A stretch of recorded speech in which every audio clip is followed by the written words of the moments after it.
जैसा कि आप लोगों का क्लास 12 से सितंबर मंथ का मासिक परीक्षा चल रहा है और आप लोगों का पेपर हिंदी का होने जा रहा है। और चाहे आप लोग साइंस आर्ट्स कॉमर्स किसी भी सब्जेक्ट से हो तो तीनों सब्जेक्ट के लिए बिल्कुल ओरिजिनल पेपर है। तो प्यारे बच्चों मैं आपको क्या करूंगा अभी किस वीडियो में सब्जेक्टिव ऑब्जेक्टिव दोनों का आंसर की बता दूंगा और पीडीएफ के रूप में भी डाउनलोड करने के लिए सिखा दूंगा। तो आपको अगर पीडीएफ के रूप में डाउनलोड करके लिखने में तो वहां से लिख लेना, नहीं तो वीडियो में बताऊंगा वीडियो से लिख लेना, ठीक है। तो बिल्कुल ये ओरिजिनल पेपर होगा और दोनों का आंसर की मैं बता दूंगा इसी वीडियो में। तो चलिए बिना देरी करते हम लोग आगे बढ़ते हैं। यहाँ पर देख लीजिएगा आप लोगों का जो है 1 से लेकर के इसमें 30 तक प्रश्न मिलेगा। आप मात्र 25 क्वेश्चन का इसमें से जवाब दीजिएगा।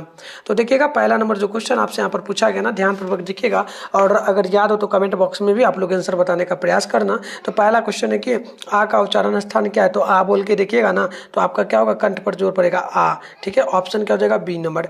नेक्स्ट क्वेश्चन 2 नंबर है कि जिस स्वरों का उच्चारण जो है जिस स्वरों का उच्चारण नाक और मुंह से होता हो, उच्चारण में लघुता होती हो, उसे क्या कहेंगे। तो याद रखिएगा 2 का सी नंबर हो जाएगा अपलुप्त। ऑप्शन नंबर सी बिल्कुल ही राइट हो जाएगा। चलिए आगे बढ़ते हैं। नेक्स्ट प्रश्न आपके सामने यहाँ पर देखिए 3 नंबर बोला गया कि बताइए सुरपति किसका पर्यायवाची है। तो 3 का ऑप्शन नंबर बी हो जाएगा, नोट कर लीजिएगा कामदेव का। ऑप्शन नंबर बी जो है बिल्कुल ही राइट हो जाएगा।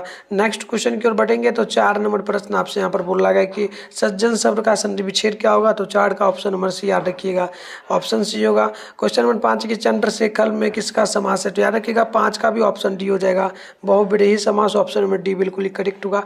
प्यारा बच्चों आप लोग चैनल को सब्सक्राइब करके नोटिफिकेशन को जरूर ऑल पे प्रेस कर लेना, क्योंकि अब आप लोगों का सेंटअप एग्जाम होने वाला है तो उसका भी मैं पेपर डालने वाला हूँ बिल्कुल ओरिजिनल। इसके अलावा फाइनल एग्जाम 2025 का आपका एग्जाम होगा जो जनवरी मंथ में फरवरी मंथ में एग्जाम होगा। तो उसके लिए हम लोग डेली इंपॉर्टेंट ऑब्जेक्टिव और इंपॉर्टेंट सब्जेक्टिव पर डालते हैं। साइंस का हम लोग लगभग 7:30 बजे डेली क्लास करवाते हैं और आर्ट्स का रात में 8:30 बजे। तो आप लोग करना चाहते हो तो ना तो चैनल को जरूर सब्सक्राइब करके नोटिफिकेशन को ऑल पे प्रेस करके रखिए, ताकि आप जो है ना बोर्ड एग्जाम में भी अच्छा मार्क्स ला पाओ और सेंटअप एग्जाम में भी अच्छा मार्क्स ले पाओ और मंथली एग्जाम भी आपका चलेगा। तो चलिए आगे बढ़ते हैं। नेक्स्ट प्रश्न यहाँ पर देखिएगा आपके सामने 6 नंबर बोला गया कि तेल मारना मुहावरे का क्या अर्थ है। तो 6 नंबर का ऑप्शन नंबर ए हो जाएगा शिकार करना। ऑप्शन नंबर ए आप लोग याद रखिएगा। 7 है कि जिसने यश को प्राप्त किया उसके लिए क्या हुआ, खंड होगा। तो 7 का ऑप्शन नंबर होगा यशस्वी। ऑप्शन नंबर आप लोग ये नंबर याद रखिएगा 7 नंबर प्रश्न का। चलिए आगे हम लोग बढ़ते हैं। नेक्स्ट प्रश्न यहाँ पर देखेंगे तो बोला जा रहा है आप लोगों से 6 नंबर प्रश्न बोला कि तीर मारना मुहावरे का अर्थ क्या होगा। तो शिकार करना। ऑप्शन नंबर आप लोग ये नंबर याद रखिएगा। 7 है कि जिसने यश प्राप्त कर लिया उसके लिए क्या शब्द होगा। तो याद रखिएगा 7 का ऑप्शन नंबर ए हो जाएगा यशस्वी। नेक्स्ट क्वेश्चन कर बढ़ते हैं। प्रश्न नंबर यहाँ पर देखेंगे तो आपके सामने 8 नंबर बोला गया। 8 नंबर प्रश्न बोला गया कि राकेश का भाई चला गया किस कारक का उदाहरण है। 8 का सी नंबर याद रखिएगा संबंध कारक का। ऑप्शन नंबर सी बिल्कुल ही करेक्ट होगा। 9 नंबर की पुष्प शब्द का विशेषण क्या होगा। तो 9 नंबर का ऑप्शन सी होगा पुष्पा। ऑप्शन नंबर सी आप लोग याद रखिएगा। 10 नंबर प्रश्न बोला गया कि कक्षा शब्द का लिंग क्या है। तो 10 नंबर का ऑप्शन नंबर आप लोग बी याद रखिएगा स्त्रीलिंग होगा। ऑप्शन नंबर बी जो है बिल्कुल ही करेक्ट होगा। नेक्स्ट प्रश्न की ओर बढ़ते हैं। 11 नंबर बोला जा रहा है प्रश्न बोला गया कि हिंदी में वचन किस लिंग का उदाहरण है। तो याद रखिएगा बिल्कुल ही 11 का ऑप्शन सी हो जाएगा। ये आपका 4 प्रकार का लिंग होता है, ठीक है। 12 है कि यहाँ पर देख लीजिएगा इसका राइट आंसर क्या होगा। तो आप याद रखिएगा बिल्कुल 12 का ऑप्शन नंबर हो जाएगा आपका सी नंबर उपसर्ग में बोला उपसर्ग क्या है। तो उपसर्ग में उप ही ना होगा उपसर्ग। चलिए 13 के अंकुरित शब्द में क्या प्रत्यय है। तो 13 का राइट आंसर हो जाएगा सी नंबर इट हो जाएगा। चलिए आगे बढ़ते हैं। 14 नंबर प्रश्न आपसे बोला गया कि ब्राह्मण शब्द का पर्यायवाची शब्द क्या है। तो 14 का ऑप्शन नंबर ए हो जाएगा विप्र। ऑप्शन नंबर ए याद रखिएगा। 15 है कि कुरूप शब्द का विशेषण क्या है। 15 का ऑप्शन नंबर सी नंबर याद रखिएगा। चलिए आगे बढ़ते हैं मेरे बच्चों। देखिएगा 15 के बाद ये आपका 16 नंबर क्वेश्चन है। 16 का राइट आंसर आप लोग नोट कर लीजिएगा। ऑप्शन नंबर डी आपका बिल्कुल ही कवित पर हो जाएगा। ऑप्शन नंबर डी नोट कर लीजिएगा। आगे बढ़ते हैं। 17 नंबर प्रश्न बोला गया कि बजीरा सिंह किस कहानी का पाठ रहा है। तो याद रखिएगा 17 का ऑप्शन नंबर बी आपका हो जाएगा। ये आपका हो जाएगा तिरिक्ष का। ऑप्शन नंबर बी होगा। 18 नंबर की भगत सिंह किस उम्र में क्रांतिकारी बन गए थे। तो याद रखिएगा 18 का ऑप्शन नंबर ए हो जाएगा 10 वर्ष की उम्र में। ऑप्शन नंबर ए बिल्कुल ही राइट होगा। नेक्स्ट प्रश्न यहाँ पर 18 के बाद 19 नंबर है। 19 का राइट आंसर आप लोग नोट करेंगे। ऑप्शन नंबर सी हो जाएगा डायरी। ऑप्शन नंबर सी आप लोग याद रखिएगा। प्रश्न नंबर हम लोग देखेंगे 20 को। तो 20 नंबर यहाँ पर आपके सामने बोला क्या जा रहा है। देखिए प्रश्न बोला गया कि बताएगा गैंग्रीन क्या है। तो याद रखिएगा 20 का ऑप्शन नंबर आपका सी हो जाएगा बीमारी। ऑप्शन सी होगा। नेक्स्ट प्रश्न देख लीजिएगा। प्रश्न नंबर 21 है कि जयशंकर जयप्रकाश नारायण किसका दलाल कहा जाता है। 21 का ऑप्शन हो जाएगा अमेरिका का दलाल कहा जाता है। ऑप्शन नंबर आप लोगों को ये नंबर जो है याद रखना है। आगे बढ़ते हैं प्रश्न नंबर 22 की ओर। तो 22 नंबर बोला गया कि रॉबिन्सन क्रूसोव ने 16 वर्ष के उपरांत किसके मुख से एक बात कही, तो याद रखिएगा। देखिए 22 का ऑप्शन नंबर ये हो जाएगा एडिसन का, ऑप्शन नंबर ये नोट कर लीजिएगा। 22 नंबर है, 23 नंबर प्रश्न, 23 नंबर का राइट आंसर हो जाएगा ऑप्शन नंबर डी, 23 का ऑप्शन नंबर सी हो जाएगा प्रधान अध्यापक। नेक्स्ट प्रश्न 24 नंबर बोला गया कि गोस्वामी तुलसीदास हिंदी के कैसे महाकवि थे, तो 24 का ऑप्शन डी हो जाएगा। ठीक है, चलिए आगे बढ़ते हैं नेक्स्ट प्रश्न की ओर। 24 के बाद 25 नंबर प्रश्न बोला गया कि सूरदास के काव्य प्रधान की विषय क्या है, तो बिल्कुल 25 का ऑप्शन नंबर आपका हो जाएगा सी नंबर, नोट कर लीजिएगा।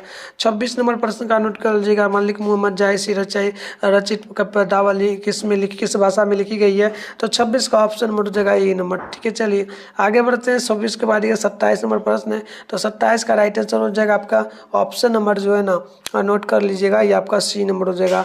अब 28 की ओर बढ़ते हैं। 28 नंबर प्रश्न आप लोग देखेंगे ना, तो 28 का आंसर की मैं आपको बता देता हूँ। 28 का आंसर की आपका हो जाएगा डी नंबर, और 29 नंबर प्रश्न है, 29 का आंसर की आप लोग ए नंबर नोट कर लीजिएगा, और 30 नंबर का right answer option number C note कर लीजिएगा। तो इस प्रकार से मैंने आपको 30 ऑब्जेक्टिव का आंसर की बता दिया, सब्जेक्टिव क्वेश्चन भी बताऊंगा जैसा कि मैंने बोला था। इसमें 5 क्वेश्चन का जवाब दीजिएगा ना, 2 मार्क्स वाला 10 नंबर मिलेगा। तो आप प्रश्न में दिखाता हूँ, आंसर भी बताऊंगा इसी वीडियो में। ठीक है, तो देखिए पहला क्वेश्चन कि जयशंकर प्रसाद का जन्म कब और कहाँ हुआ। 2 नंबर की शिवाजी की तुलना जो है ना किनसे की जाती है, और 23 नंबर यहाँ पर देखिए, ये आपका 4 नंबर है, ये 5 नंबर है, 6 नंबर। सारा प्रश्न आप देख लीजिएगा, मैं आपको सारे क्वेश्चन का उत्तर दे दूंगा अभी। ठीक है, तो ये आपने देख लिया, ये 10 नंबर प्रश्न आप देख लीजिए। अब 2 नंबर में आपको जो है ना इसका मैं ऊपर वाला का दिया हूँ, इसका 1 सप्ताह की छुट्टी के लिए प्रधान अध्यापक के पास निबंध लिखना है, तो इसका उत्तर दिया हूँ। ये नीचे वाला 8वां का, इसका मैं नहीं दिया हूँ। 3 नंबर की बात करेंगे तो यहाँ पर आप लोग देखेंगे, इसमें आपको 2 क्वेश्चन का जवाब देना, तो मैं यहाँ पर इन दोनों क्वेश्चन का उत्तर दे दिया हूँ। तो चलिए मैं आपको इसका उत्तर बता देता हूँ। देखो लाइव प्रूफ मैं आपको डाउनलोड करके दे दूंगा, आप आराम से PDF में लिख सकते हो, या वीडियो में भी बता दूंगा। तो चलिए आपको गूगल ओपन करना है, मिठू स्टडी सेंटर सर्च करके डाउनलोड करना है। कैसे डाउनलोड करना है मैं फटाफट से आपको सिखा देता हूँ। डाउन करने के लिए आप अपने फोन में गूगल को ओपन कर लीजिए, उसके बाद सर्च बार के आइकन पे क्लिक कर लीजिए। और अभी आप इस चैनल पर जो वीडियो देख रहे हो, चैनल का नाम है मिठू स्टडी सेंटर, तो आप लोगों को चैनल का नाम जो है ना मिठू स्टडी सेंटर गूगल में आकर के सर्च कर लेना। तो चलिए मिठू स्टडी सेंटर हम लोग सर्च कर लेते हैं। मिठू स्टडी सेंटर आप लोग सर्च कर लीजिएगा। इसके बाद आप लोगों को ऊपर करना है, ऊपर करोगे ना, फर्स्ट में आपके सामने देखिए मिठू स्टडी सेंटर का ऑफिशियल वेबसाइट मिल जाएगा, इस पर आप लोग क्लिक कर लेंगे। क्लिक कर लेने के बाद आपके सामने जो है ना इस प्रकार से इंटरफेस ओपन हो जाएगा। अब आपको क्या करना है, आराम से स्क्रॉल डाउन करना है और ऊपर नीचे चले आना। नीचे आइएगा इस प्रकार से, तो यहाँ पर देख पाइएगा आपके सामने जो है क्लास 12 का सेशन यहाँ पर देखने को जो है मिल जाएगा। ये रहा क्लास 12 का सेशन। ठीक है, यहाँ पर देख सकते हो। उसके बाद यहाँ पर क्लास 12 सितंबर मंथली एग्जाम 2024 लिखा हुआ है, इस पर आप लोग क्लिक करेंगे। क्लिक कर लेने के बाद आपके सामने इस प्रकार से इंटरफेस ओपन हो जाएगा।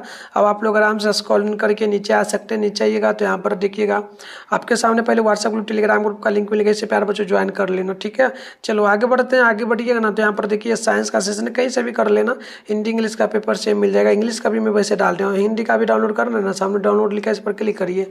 वैसे आंसर की आपको दिख जाएगा, देखो यहाँ पर प्रॉपर सब्जेक्टिव ऑब्जेक्टिव सबका दिख रहा है। ठीक है, नहीं दिखे ना तो पेज को एक बार रिफ्रेश आप लोग कर देना बस। ठीक है, चलिए आप आगे बढ़ेंगे। यहाँ पर आप ऑब्जेक्टिव का मिला लीजिएगा, देख लीजिए यहाँ पर ऑब्जेक्टिव का आपको आंसर की दिख जाएगा, दिखा देते हैं आप लोगों को। ठीक है, देखो ऑब्जेक्टिव का प्रॉपर जो अभी वीडियो में बताया आप ऑप्शन मिला लो अच्छे से, पूरा ऑब्जेक्टिव का आंसर किया आप यहाँ से 300 क्वेश्चन का लिख पाएंगे, लिख लीजिएगा। सब्जेक्टिव की अगर बात करेंगे ना तो सब्जेक्टिव में हम लोग 2 मार्क्स वाला जो क्वेश्चन उसका पहले उत्तर दिए हैं। आप यहाँ पर देखो पहला नंबर में पहला का हम लोग उत्तर दिए, तो आप ऐसे आंसर देखो पहला का, जैसे कि जयशंकर प्रसाद 30 जनवरी 1889 से 1889 से लेकर के 15 नवंबर 1937 हिंदी महाकवि, नाटककार, कहानीकार, उपन्यासकार तथा निबंध लेखक थे। वे हिंदी के छायावादी युग के 4 प्रमुख स्तंभों में से एक है। क्वेश्चन नंबर 2 का उत्तर आप लोग देख लेंगे तो उत्तर होगा कि शिवाजी की तुलना भूषण ने इंद्र, राम, परशुराम, चीता सिंह, मृगराज, कृष्ण आदि से की है। नेक्स्ट क्वेश्चन यहाँ पर 3 का 60 का उत्तर दिए। भगत सिंह ने इच्छा व्यक्त की है जब देश की आज़ादी की लड़ाई अपने चरम सीमा पर हो तभी उन्हें फांसी दी जाए। तो इस प्रकार से हमने दिखा सकते हैं। मैं आपको सारे क्वेश्चन का उत्तर दे रहा हूँ प्यारे बच्चों, आप यहाँ पर देख लो। ये 8 नंबर का उत्तर हो जाएगा कि उत्तर होगा कि रोज पाठ के आधार पर अगर कहें तो लेखक और मालती के संबंध भाई बहन का था, जो दूर के भाई बहन लगते थे। लेखक और मालती दोनों रिश्तेदार में दूर के भाई बहन लगते थे। बचपन से ही वह लोग काफी समय तक एक साथ रहे थे। दोनों बचपन से ही खेले थे, साथ ही पढ़े तथा अन्य बाल सुलभ हरकतें उन्होंने साथ की। नेक्स्ट क्वेश्चन का 9 नंबर का हम लोग उत्तर दिए हैं। उत्तर होगा कि यह पंक्ति रामधारी सिंह दिनकर जी की रचना अर्धनारीश्वर से ली गई है। तो इस प्रकार से ये आप देख लो। अब निबंध की बात रही तो निबंध में मैंने 2 नंबर में आपको ऊपर का उत्तर दिया है। आप यहाँ पर ना थोड़ा सा अपना यहाँ पर देख लो, नाम यहाँ पर विद्यालय का लिख लेना, पता विद्यालय का दे देना, सारा चीज़ सेम लिखना, सारा चीज़ सेम लिखना। डेट वगैरह को चेंज कर देना, कब से कब तक यहाँ पर आप अपना नाम लिख देना। डेट यहाँ पर चेंज कर देना, 4 दिन की छुट्टी के लिए आप अपना डेट दे देना, जो भी डेट को चाहिए। और इसके अलावा नीचे बढ़ोगे तो सारा चीज़ सेम ही रहेगा। यहाँ पर दिनांक लिख देना, कब परीक्षा इसका पत्र लिख रहे हो, यहाँ पर अपना नाम आप लोग लिख देना, ठीक है। बस इतना लिखने के बाद अब 3 नंबर में आपको 2 नंबर का 2 क्वेश्चन का जवाब देना। तो ये 3 नंबर में दूसरा का उत्तर है और तीसरा का उत्तर। तो अच्छे से लिख लीजिए। अगर इंग्लिश का भी चाहिए तो इंग्लिश का भी है, आप यहाँ पर सामने डाउनलोड करके लिख लीजिए। मिलता है नेक्स्ट वीडियो में, तब तक के लिए बाय बाय।